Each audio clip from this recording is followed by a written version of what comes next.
Power Athlete Nation, what's happening? This is Luke. Before we get going any further, I want to announce to you that we are offering the chance of a lifetime.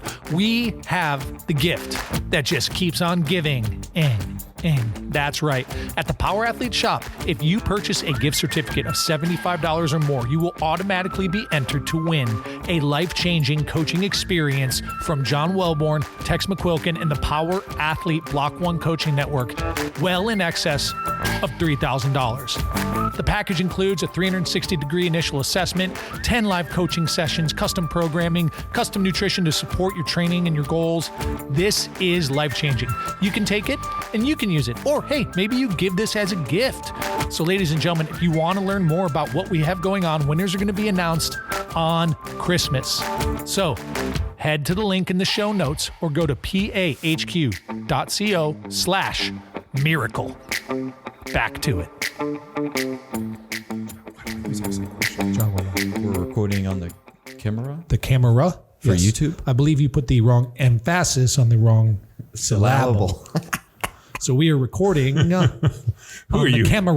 Who are you, Christopher Walken? Like a Foo Fighters. Is the stress on the first or the second? It's the second. Would you say that's a dead horse, John, that we're beating? Or is that No, anything that has to do with Dave Grohl in the Foo Fighters is always fresh. the Fool Fighters? The Foo Fighters. Ladies and gentlemen, welcome to another episode of the premier podcast in grunge music history. That is true. Definitely not. What? Oh, you're not a grunge guy. You're not a grunge guy? You dress like it every day. I appreciate grunge. I'm just not in the Who's your top grunge band? Great question. Get out of my head, big guy. STP. Good choice, but you just like Chris Cornell. No, that was Stone Temple Pilots was not Chris Cornell. That was See, I don't the know. guy with the boa, who he was Velvet Revolver, and I'm totally drawing his name. We'll get it. No, you're probably thinking of Chris Cornell with Stone Temple Pilots. Stone Temple Pilots. Yeah. That's No, not STP. Black Hole Sun. Fuck, how am I not? That's Stone, Isn't that Stone Temple I Pilots? think. Well, obviously, John and I are also not grunge aficionados. No, I am totally fucking this one up right now. Interstate Love Song. By far favorite grunge. But that's not Chris Cornell. That's We're gonna do the old. No, who's the? I'm Googling it as we speak. I know you are, and I'm not editing the silence out for our listeners once again to you realize. are the slowest Googler. Yes. What I got Interstate Love Songs full Wikipedia. And Click I on can't the find the band. author. Look on the band. So the lead singer for Stone Temple Pilots was Scott Weiland. Scott Weiland. Right. So Scott Weiland ended up dying he had. Well, he died in December 2015. 2015. Yeah. But the Chris Velvet Cornell. Revolver. Is this entertaining for people? Your silence and slow Googling? So Chris just my Chris favorite grunge Cornell was Soundgarden. Soundgarden. So Okay. Soundgarden, Yeah, Black Hole Audios Sun. Live, Temple the Dog. Yeah. I'm going hungry. Yeah, I so- like Chris Cornell a lot. So Are you an Eddie Vedder fan? Yeah. Sure. Kurt Cobain? No. You don't like Nirvana? dude. I'm not a Nirvana Holy guy. Nirvana, like to me, Nirvana is the one that kicked the door in and fucking ended 80s glam metal. I mean, Not for dude, me. when they came in, basically Motley Crue couldn't sell an album. after I Nirvana. like 80s glam metal a lot. But I mean, More than grunge, that's for sure. I will say that Nirvana was probably the most impactful, but for me personally, Soundgarden and Audioslave and Chris Cornell fucking own the day. Yeah, it's great. Nirvana. I mean- I'm Nirvana and Pearl Jam back in the day. Still am. Less Pearl Jam, more Nirvana. Yeah. Love, dude. There is some good Pearl Jam. I mean, like Jeremy and like Last Dance and all that. Like I appreciate their position, but Soundgarden's awesome as well, John. Yeah. I like STP as well. So you passed there. If you see me on my computer, my headset, there's probably a 70% chance I'm listening to Chris Cornell. So Tex, let me just ask. I know I don't disagree. Well, I do. So what about Nirvana's Unplugged MTV, in the infamous / famous MTV Unplugged album? Have you listened to it? Odds are, yeah. Dude, listen to it again. today. Especially with the commentary, like where they talk about the stuff. It's behind the music. so now he's totally fucking torched in that like so. However, I find that to be like one of the most I went down a rabbit hole on it, and then like you go into he has he covers a Lead Belly song. So then I got into like 10-string blues. It was one of my most infamous YouTube wormholes. Like 2 Christmases ago, back in Illinois, I was just up all night like watching old Lead Belly YouTube videos. All in on MTV Unplugged. There's even a Bruce Springsteen one, so he tells the stories of the songs. Yeah. Then plays the songs. That's why. Fucking it. That's why the MTV Unplugged were so amazing. Was because it was like the artist getting up and telling the story and then playing, like fucking goosebumps. Yeah, and I'll take Oasis over Nirvana because they even have an MTV Unplugged. And then what's his face didn't show up because he was too fucked up, and his brother Liam had to play. Those guys are and assholes. Took it. But Liam, so here's the beauty. Yeah, there's some cool stories there. Liam wrote most of these songs, and so now you had the art, like the writer, the singer-songwriter. I know you wanted to say it. Yeah, the singer-songwriter playing these, and it's different than, even though maybe lyrically or like vocally the other dude is more talented, but you had the writer singing the song, and in like that MTV Unplugged with Oasis is fucking amazing. Dude, the fact that Chris Cornell sang Also great Unplugged. Nothing Compares to You, which is a Sinead O'Connor song, and absolutely written by Prince. And completely just torches that song to the point where, like, anytime I hear it, I get goosebumps. I mean, just unreal. So Tex, let's just, when you were listening to Oasis as a kid, was it on your rollerblades? No, my first CD was What's the Story, Morning Glory, Oasis. Second was Blues Traveler 4. Do you like The Offspring? I enjoy The Offspring. Yeah. Blues Travelers. 4. That was my second. So yeah, my sister's first was the Ace of Base. Yeah. And No Doubt. That you want Tragic No Kingdom. Doubt shredded. Baby. Yeah, I remember this vividly. Us going to the music I'm a store Gwen fan. for the first time. No Doubt was an Orange County kind of like punk ska band. And then they basically hit mainstream. And they crushed it. Man, what a great, that first album's good too. Yeah. This is nothing to do with the question. Kind of a little bit does. I mean, I guess like I would pair because this art. music is coming of age, and the question that we have is kind of a coming of age question. Yeah. Like, yes, I would agree. Shall we get into the voicemail that was left? Let's do it. Did we mention that we have a hotline? That's how we got here, I think. Yeah, no, Yeah. the I can't quite recall. hot hotline. Okay, ladies and gentlemen, let's go to the hotline. Let's listen to the voicemail. It's 1 minute and 17 seconds of just pure like bump set ready for us to spike. Here we go. What's up, fellas? What's up? Mike here again. Hey, Mike. Just wanted to pick your brains about maybe some coming of age movies to show the kids. You just did the podcast about like the babies and all that, and being new dads and all that. So it got me thinking about what movies I should, show my kids to get them on the right trajectory in life. My oldest son is Maverick. He's 12, and my youngest son is McClain. There's no way that he named his kids after 80s movies. They've seen the classics, Top Gun Sandlot, and Die the Hard. original Ninja Turtles movie, the original Jurassic Park. We just finished up White Squall, which is one of my all-time favorites. That's a great movie. I'm looking to branch it out and get them involved in some better quality movies from our youth that could help them throughout their life's journey that they can refer back to. Appreciate it. Keep up the great work, and I guess I'll talk to you guys later. Bye. Bye. Hey, Mike. That's Old school. Old school. Hey, Mike. Took the restrictor plate off the old Red Dragon. It's not exactly street legal. It's kind of loud. All right, so the ages again are 9 and 13. I can't believe Right. he named his kids after I 100% Die Hard can't. and Top Gun. My I can believe it. I just can't believe it. My firstborn will be named Dalton after Roadhouse, 100%. So is that a teaser into your first coming of age movie? Is it? Are No. you telling us? Are you trying to tell us something? Are you sure a child? hope. Are you a child? No. What Are if you it's a bearing girl? children? What if it's a girl? Are you going to Easy. name her Dalton? I would. I think Dalton's a fantastic name for a daughter. The name's Dalton. Thought you'd be bigger. Yeah. Well, No, that is not on my list. so my number one, I think, because you want your kids to be entrepreneurial, can we just say Scarface? Oliver Stone. Oh, okay. Like, hey, listen, if you're going to grow up and you want to be a millionaire, you just have to deal drugs. First, you that get the what is it? First, you get the money, then you get the power, or first, Then you get the women. and then you get the women. No, just kidding. That's not on my list. What could go wrong when you start to do cocaine? Everything. Yeah, seriously. Anywho. So how do you guys want to start this? So we're looking for, we got I think we all kind of set aside five. 5. Yeah, I got 5, and I got an honorable mention. I think John should lead off here. Okay. I am going with. This was kind of a tough one, but I'm going with the 1989 movie, which you guys have heard me mention ad nauseum on this, and we've referenced so many times. Robin Williams, one of his finest performances with Dead Poets Society. Should we clarify an age? Like the coming of age, his oldest is 13. So we want to target that 13-year-old.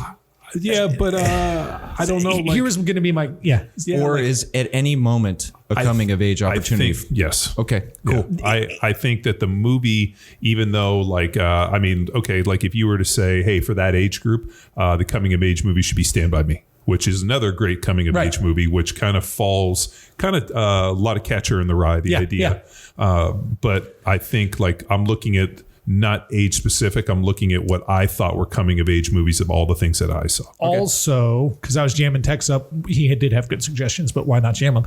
I think that because some of this stuff likely won't be specific, like appropriate, not like swearing or anything like that, but just like understanding the underlying themes to a 9-year-old. However, let's assume you're watching it with your kid, right? And like you, dad, are also there to like, afterwards, you have the attention to go a little bit deeper with the kiddo, right? Maybe we assume that too. So you can get into maybe something like a Dead Poet Society, which is what you brought up, right? Well, it was on my list, but I knew John would have it, so I have an alternative. Because my pushback to Tex was a 9-year-old's not going to understand that.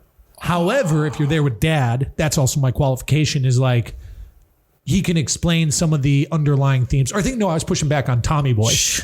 Don't ruin my list. I mean, on something. Well, now I have to lead off with that, but they have the opportunity to still absorb the themes. So even though they're focused on the characters, Do you think that there's different coming of age tales for girls than there is boys? I can't answer that. Revenge of the Nerds was a huge coming of age movie. So you can't speak for boys? One because there was like HR, the nerds powerathletehq.com. Like think about like how many laws the nerds broke. Like they broke into the sorority house so that breaking, they were taking pictures, they set up cameras so they were spying on them.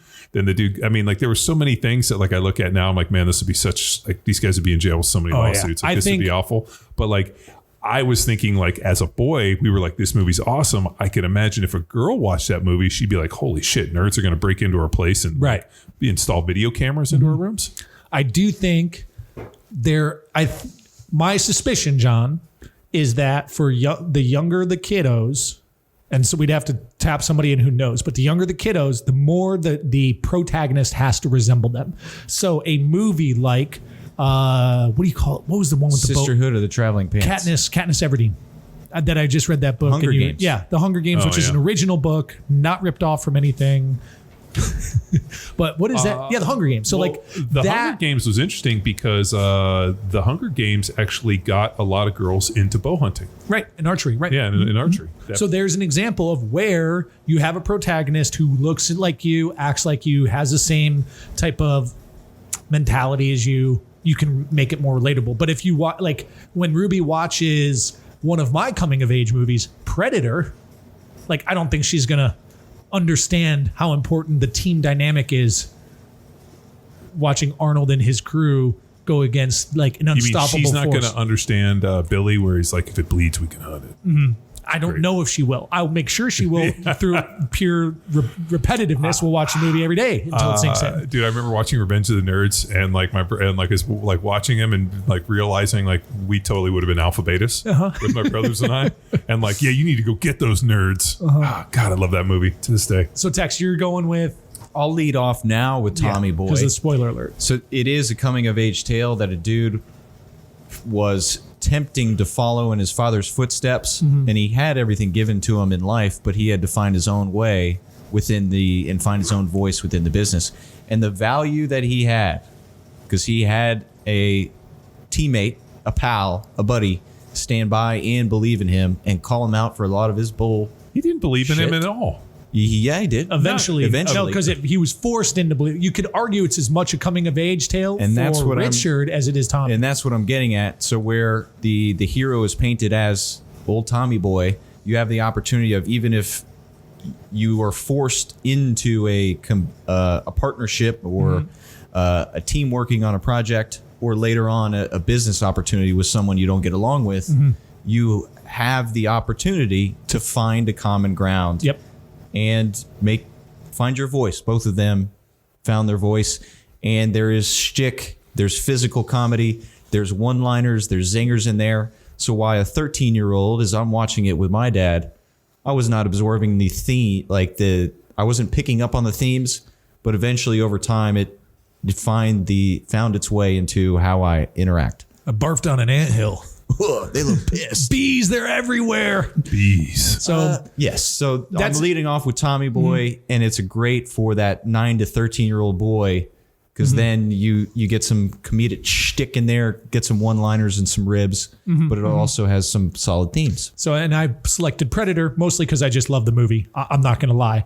However, I do think you can justify themes in there in terms of the importance of camaraderie, teamwork, and how sheer will can drive survivability even when all the cards are stacked up against you. So there's some problem solving. And it's just like, also, again, sons, I don't know as much daughters, like, dude, Carl Weathers is jacked. Arnold is jacked. Billy is, like, all those dudes are, like, for the most part, jacked. So it's like, physique and training and like, if that's a hero, it was hero of mine. Still, dude, fucking Schwarzenegger's in the 80s and 90s. He was a beast. It was awesome, right? So like that type of positivity as well. I would not have thought of Predator as a coming of age movie, but I think you've sold me on it. Oh, it's a weak case. Okay. All right. I will go with a 1985 favorite of mine, The Breakfast Club. Not only, you have the rebel, you have the princess, you got the jock, you got the nerd, and then you get the mess of the bull, you get the horns, you get the principal, which I think the dynamic is incredible. So that to me was not only an impactful movie, but the idea that you have all these kids that are from different socioeconomic places, different groups within high school that are all put into cliques, this, right? Saturday detention. And, the mayhem that ensues was an interesting coming of age tale. Yeah, it is And a John Hughes movie. There's a line I like to use, John, as I officiate weddings, that this group of people will likely never be together in this exact place ever again. Right. So like the unlikely cohort of kids, the circumstances that brought them together are highly unlikely to happen again. Yeah. Right. So it's like that is part of it as well, is recognizing and knowing when you're in that scenario to make the most of it, break down barriers. Right. Yeah. That was a good one for us. Next up, I'm going Godfather. So For a 9-year-old. Okay. I'm not Godfather 1. Yeah, not 2. I mean, I think 1 is more absorbable. Did you read the book? Did you read the books? I did not. Man, I read the trilogy of books, and I felt that the movies, and I hate when people fucking say this because it's two different things, but like the books were so much more rich to me. And the movies are rich, so I can't imagine the book. I probably should, as big of a fan as I am. This is my go-to Christmas movie, as we've discussed on late. Somebody gifted me the 3 books for Christmas when I was in college. Like I opened up the deal gift. and I was like, box set, and I read them. And I the amount of time I read them was like super short. It was like a 2-week vacation, Yeah, but bottom line is you have a family. It is as functional as it is dysfunctional, and you have the opportunity of the father where a kid fights his destiny as hard as he can. He goes to war, he survives, and he comes back, and he has no choice but to then just take the bull by the horns, lead the family through the assassination. Isn't that Jimmy attempts. Kahn? didn't Jimmy Sonny, Caan? he dies. Yeah, no, I know. spoiler alert. But that was Jimmy Caan, right? Played Sonny. That's right. That's Yeah. right. Who's not Italian, but hey, No, I mean, dude, who are we to judge? Jimmy He's a great Caan- actor. Jimmy Caan did a great job in that. Yes. So the story of Michael just fulfilling his destiny, as it will, that he fought so hard to deny, but it was in his blood. So it's a great opportunity, and then he has to take charge and stand for the family, stand for his father, and just you see him take the lead. So that's coming of age in my book. I have another long shot stretch, but I guess it's in line, I would say, with Tommy Boy. Terminator 2. I feel holds the same values that you could say Tommy Boy had, except you're working with a cybernetic organism and a young teenage Eddie Furlong in a unlikely pairing to save the world. However, it's action centric. And at the end of the day, they end up relying on one another more so than they ever imagined to overcome. And then there is the ultimate sacrifice in this scenario and dealing with the loss of a partner. I'm talking the tear jerking final scene still brings tears to my eyes as Arnold's thumb submerges in liquid magma. And gives a thumbs up as he goes down. Well, Is that not a tear jerker? Yeah, no, I mean, You're telling me you don't well up during that Wellborn? no. What? No. You are just a monster. Because I don't have a connection with a cybernetic organism like you do. How? Oh, Luke's all wires. Yeah, I he am is all all wires. Show me your neural net processor, baby. I had the opportunity to watch Ruby for a very short period of time, and the toy that Luke threw at her, like an Ethernet cable. So this Here, Oh, little play girl, with this. She'll chew on it. And she's, wore it as a necklace, like dragged it around, whipped it. Yeah, like, play with this. very affinity and tried connection to to choke water. text with it. Yeah, and then the next thing she played with was rocks. So wires and rocks. Like, That's all you got to give them. They'll as long as they're occupied. so we know John's an absolute monster and has no feelings or emotion. Tex, do you well up or tear up when T2 starts to go down under magma? In that movie, Yeah. I'm not going to well up. Dude, Other what's movies, wrong yeah. with you guys? You have no hearts, dark, Do you know cold the souls. best part about that movie was it was the motivation to get Guns N' Roses to release the album after Appetite for Destruction. I did So not they know that. came out with, remember when they were riding the dirt Oh, bike? yeah. And Epic scene. You Can Be Mine. Yeah. So that was the Use Your Illusion 1 and 2. That song was used in the movie, and that was, I think, like part of the motivation to get that album, which they'd been working on. The follow up to Appetite for Destruction was impossible. So they came out with 2. Yeah. Well, you guys have cold black hearts. Okay, John's up. All right. My other favorite coming of age tale that I would be more than happy to maybe watch with my daughters when they get a little bit older. Okay. Almost Famous, Cameron Crowe, one of my favorites. Solid. So you have Almost Famous, Cameron Crowe. 15-year-old boy goes on the road as a rock journalist and pairs up with Stillwater and produces what I think is some of the best movie cinema lines I've ever seen. I think it's great. It's one of my favorite movies. I'm a golden god. I mean, there's so many good quotable scenes and just a great coming of age tale when he especially when they're in the limo. And he's like, man, you saw the world, the whole thing. We did everything but get you laid. And then he kind of looks and they're like, really? You're like, And they were like, Yeah. I listened to rewatchables on Almost Famous. Highly recommend it. And they gave some backstory of the young actor who played the guy, and that was his first real role. And so he's paired with Seymour. Kate Hudson. Yeah, Kate Hudson. Kate Hudson, and that's one of her first roles. And so he is, as a 16-year-old boy, and saying his lines and truly on set in real life falling in love with this woman. Well, she was pretty young too. She was 18. Yeah, she was 18, and she. I remember seeing an interview with her. She was auditioning or she was on something else, and they wanted her to play the sister. His sister was originally the part that she went to, and who was the stewardess. Yeah, I'm trying to remember that actress's name. So that was who they originally wanted her New for, girl. and Zoe. Dish something. Yeah. Dish Everybody knows the Zoe. New girl, yeah. New girl chick. So that's just the part they wanted, and she's like, "No, I want to play Penny Lane," and so she went in and auditioned for Cameron Crowe and basically beat him over the head with "No, this is who I am." and ended up winning the part. And, cinema history was made. That's a good one. No, it's a great, incredible movie. I'm going Back to the Future. Good one.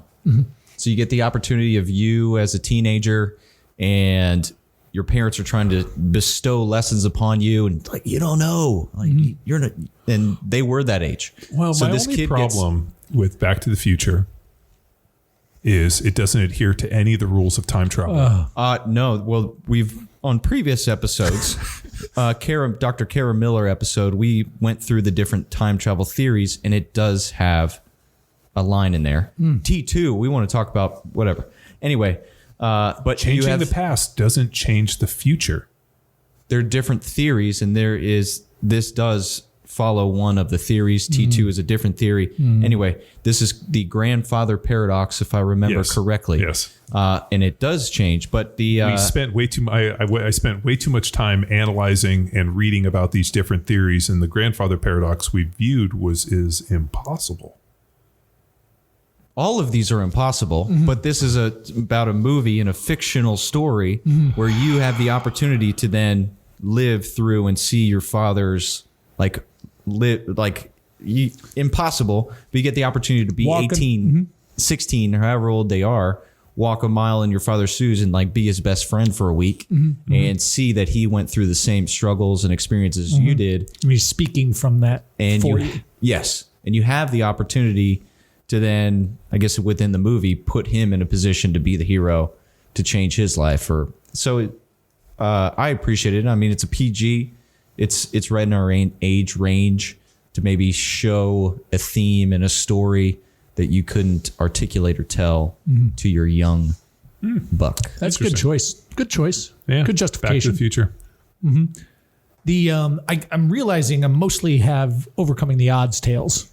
There's nothing wrong with that. So the most, I think, obvious one for that is Rudy.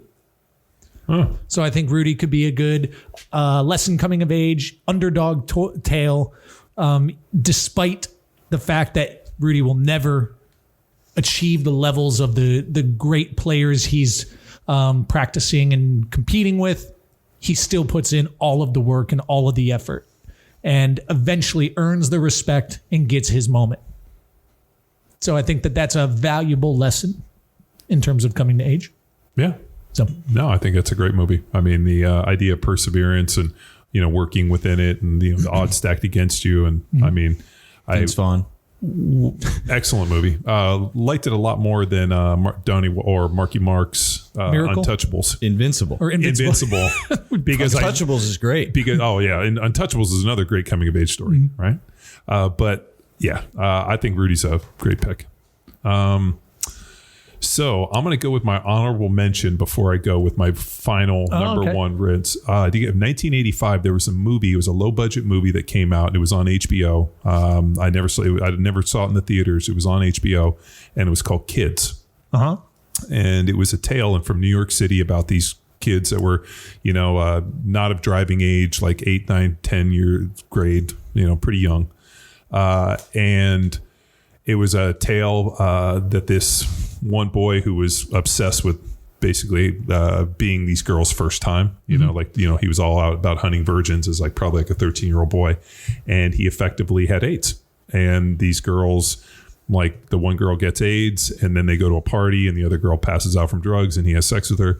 And this whole kind of it's got Rosario Dawson when she was pretty young, but it's this whole thing about unprotected sex and how AIDS and these parties. And it was one of those movies, came out in 85. So I was probably freshman in college. And I remember seeing it and being like, holy shit. 95. 95. Yeah, you're saying 85. 85. Yeah, 95. But that movie, it's kind of morbid. I remember seeing it. Yeah,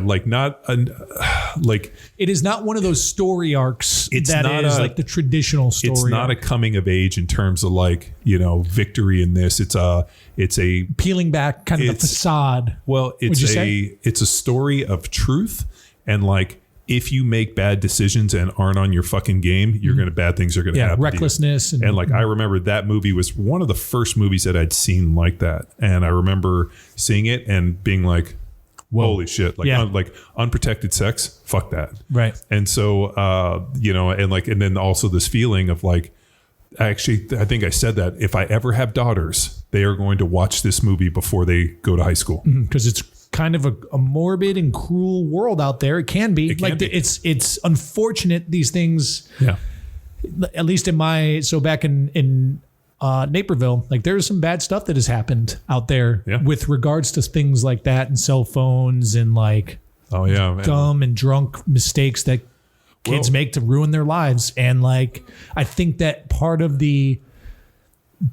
and John, correct me if I'm wrong, because you're further ahead in this than I am in terms of girl dad. Like your daughters need to know it's not a safe world. It can be, but it's not. Well, it's not a safe world out there. I think as parents, we have this desire to try to teach our kids, like protect our kids from the bad in the world. Mm-hmm. And my buddy RC was a classic example. So RC was my buddy in Philly who owned a tattoo parlor. You know, RC's Tattoos. Anybody that's from Ridley in that area knows RC.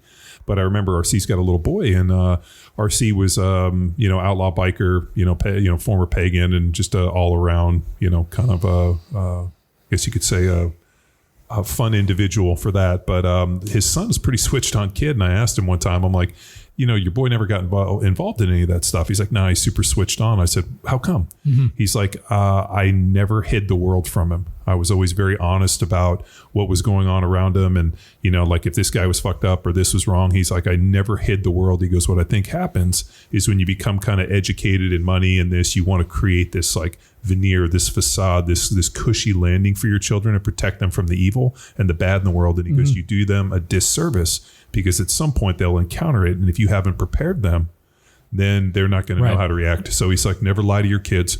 Always talk to them. Like he goes, if you see a guy panhandling on the corner, or you see somebody fucked up, or you see this, explain to them what happened, why he's there, who he is, what's going on, and don't shield your kids from the ugly in the world, because even though as a parent you want to, you do not do them a service by shielding them from the ugly. Yeah, and I do remember talking about this in who knows what episode, but an analogy I brought up was the Instagram account Nature is Metal. Oh yeah. Right. So if you go look at Nature is Metal, it shows like the morbidity in finality in violent reality of nature. And now the difference between, I think, us and all the other species is that violence doesn't necessarily come in the physical form. Like we're not literally eating someone's eyes out. But there are people that will do that figuratively. Like there are bullies, there are predators, and there is prey.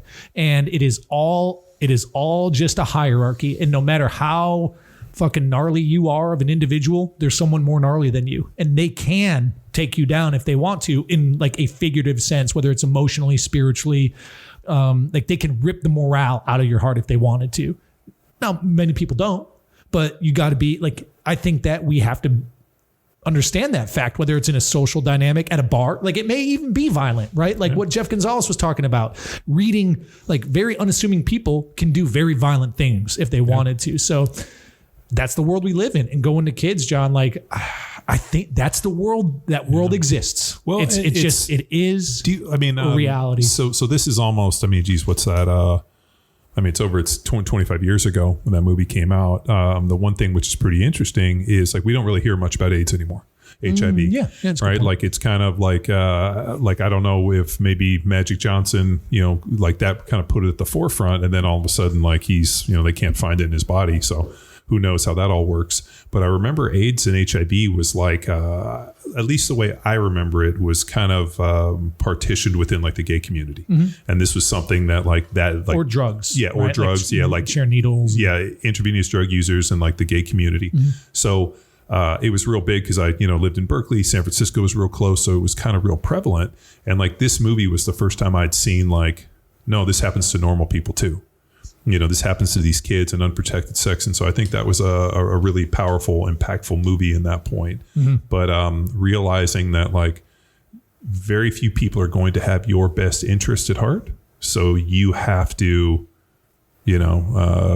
what's the line when, God, I can't remember the movie where she talks about like the condom being the glass slipper, the cinder. Lebowski? Yeah.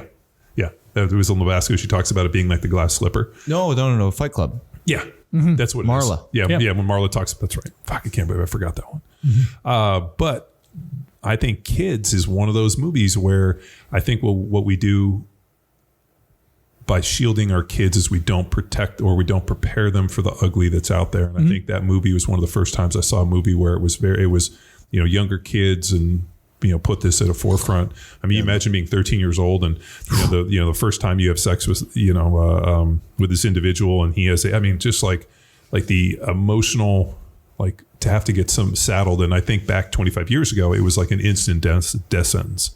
Like you just assume like people have AIDS and they die. Now I think that they've done so much with not only science and this, the fact that they've, they're attempting to come out with a coronavirus, deal. So, it's, that was a scared straight moment. In my next one's in line with that theme, but it's a war movies. So Saving Private Ryan, I couldn't pick one, but Saving Private Ryan, Tigerland, and Fury. So Tigerland, I don't know if y'all saw that. It's Colin Farrell, and it's Vietnam. Yeah. So my dad grew up Vietnam, and it was very much part of his life. And he was an engineer student, and engineers were exempt from the draft. So at that point, but then essentially shared all his friends getting picked off and going overseas. And then there's a Vietnam mural in D.C. with all the names of all the soldiers that passed away. Yeah, it's called the it's the Vietnam Memorial, but what do they call it? The Unforgettable Wall. And you can go up, and there's vets there that you have like charcoal paper, and you can take home names. And so I've been with him to take home friends of his, which is unbelievable. So it was, and then anytime like Saving Private Ryan or Tigerland or any of these movies, it was expressed of not necessarily like drugs and violence in your own community. It was just the world, and then the power of war that was represented in his and aimed to pass down. And he wouldn't like joining the military. For me, it wasn't part of my just path based off conversations. He didn't foresee that for me. So understanding though that the magnitude that this war has in the history of the United States, the history of the world, and that it is real, versus reading from the headlines or seeing what we see on the news station still the politicized today. version, right? It's the historical version. Dude, Saving Private Ryan at the end when Tom Hanks looks at him and goes, "Earn this," and then when and then all of a sudden he shows his face and he becomes the old man and he's standing there. And I still tear up when I do. And his wife comes over and he's like, "Tell me I'm a good man." Yeah, that one's that moment. I will tear up every time. Maybe you do have a heart, John. And that piece. And it's not even the "tell me I'm a good man." It's when all of a sudden he's standing at an angle and then he turns and he faces and salutes, and the family's in the background and doesn't understand it.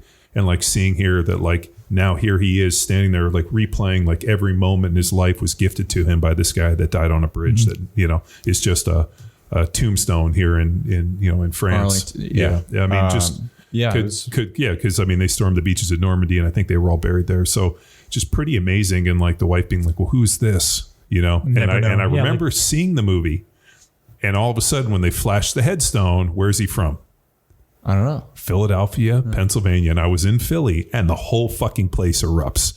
They were ready to burn the fucking place to the ground for the fact that here's this dude that died. I was like, God damn it. And I thought, I bet you that they changed the headstone for every city that it was shown in. That'd be funny. And that's what I thought at the time. And then I realized that it was in Philly. So, but that was just that moment, man, is probably one of my favorite moments of any movie. So this one I'm lobbing out there. I'm not going to lie to you guys. I've seen it. I haven't seen it recently, but I'm hoping to coax it out of you, John, if this is a good choice or not. Lord of the Flies.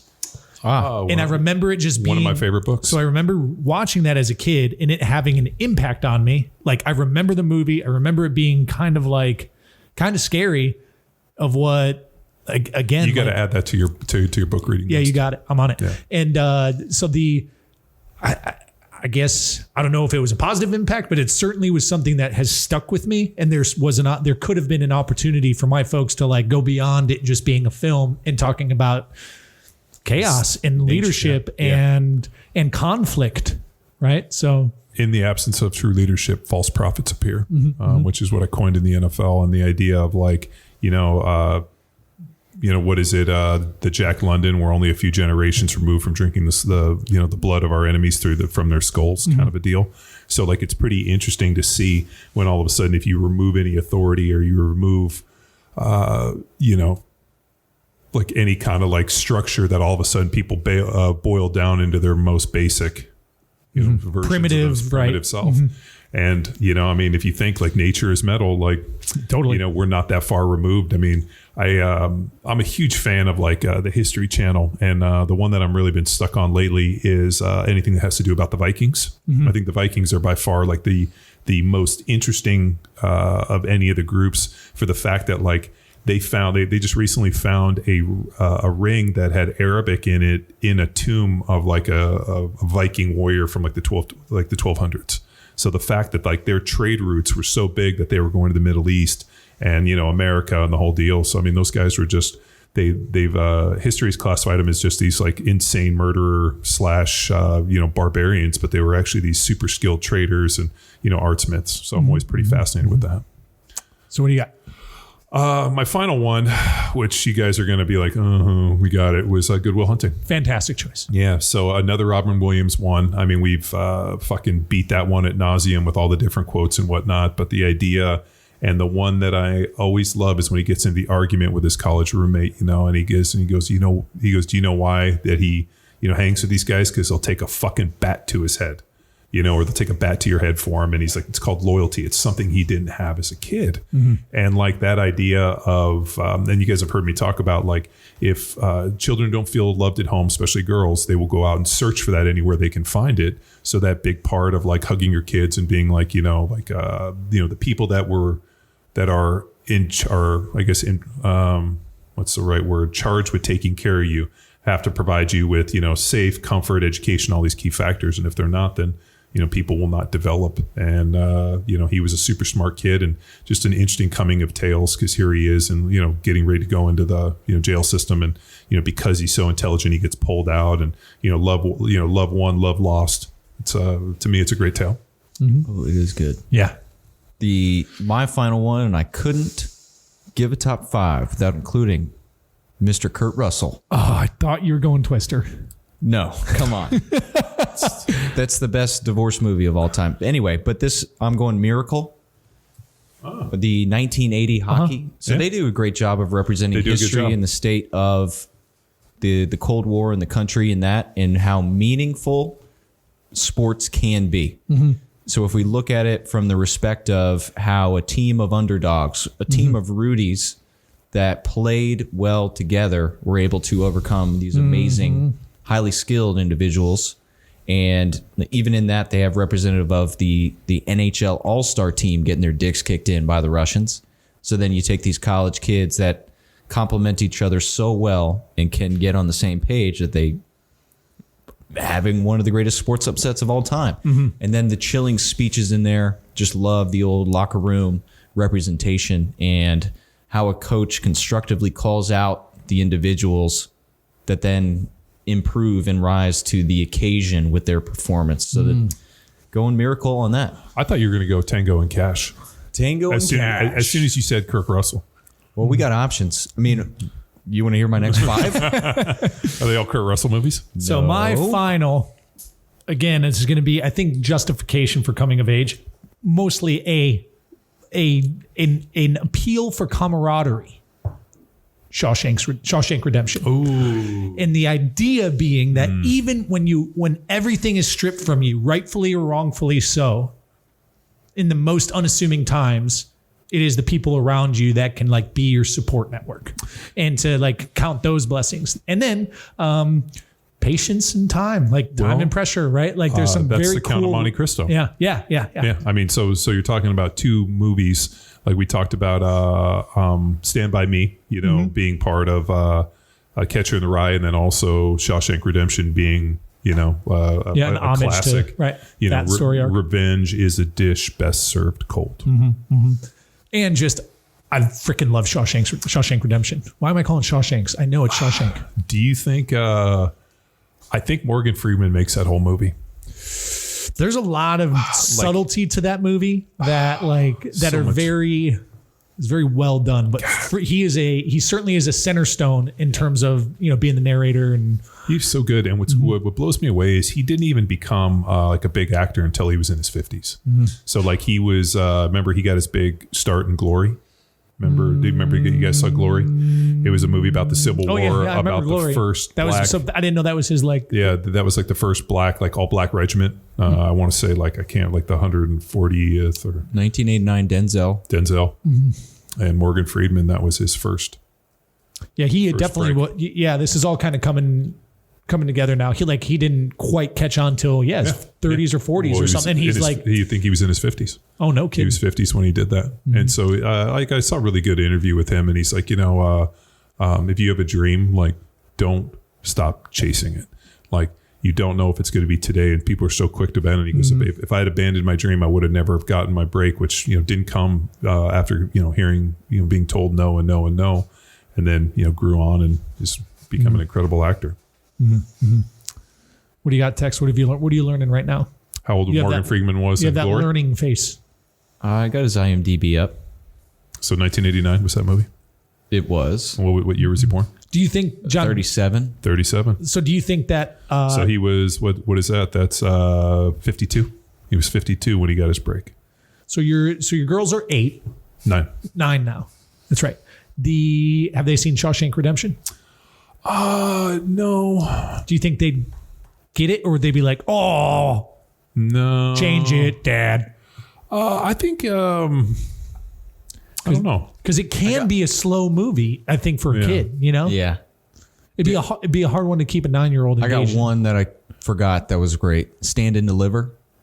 Yeah, well, you actually referenced Stand and Deliver earlier in our previous podcast, and I was like, "Are you a big Edward James Olmos fan?" I forgot it, but it's still good. Check it out. Yeah, wasn't that the one about the teacher? How do I reach these kids? Yeah, that was Edward James Olmos. South Park ripped it off. Yep. I actually met him. Yeah, there's nice. He was what is it like the leader dude in Battlestar Galactica, like the remake Amadama. There we have it. Certainly not an exhaustive list. I think we could probably do another one of these if we really wanted to. Oh yeah. But it was a good swing for where we're at today with how we feel about movies and what our moods are. But there you go, Mike. There's 15 flicks to watch with your kids. And if they cry, name your next kids after. Yep. If they cry at T2, then they're nice and sympathetic. He's gonna have to name his next kid Dutch. Oh, I'm sure. Yeah, Predator. And Mac. Dylan. You son of a bitch. Well, ladies and gentlemen, thank you for tuning in to another episode of the premier podcast in action movie cinema. Oh, is that the premier podcast in coming of age movie? In the premier podcast of 1984 films or 94, 80. It's 85. 85 versus 94. yeah. Okay. Yeah, 85 in the premier podcast in sports movie categories. Themes. Ladies and gentlemen, the premier podcast in strength and conditioning. Ing. If you got a question, give us a call, 929-464-4640. 929 0. Until next time, bye-bye. Now it's time for you to empower your performance. Head to powerathletehq.com/training to choose from a number of programs to meet your specific performance goals. And if you like to break a mental sweat too, visit academy.powerathletehq.com and become a real stakeholder in you or your athlete's success.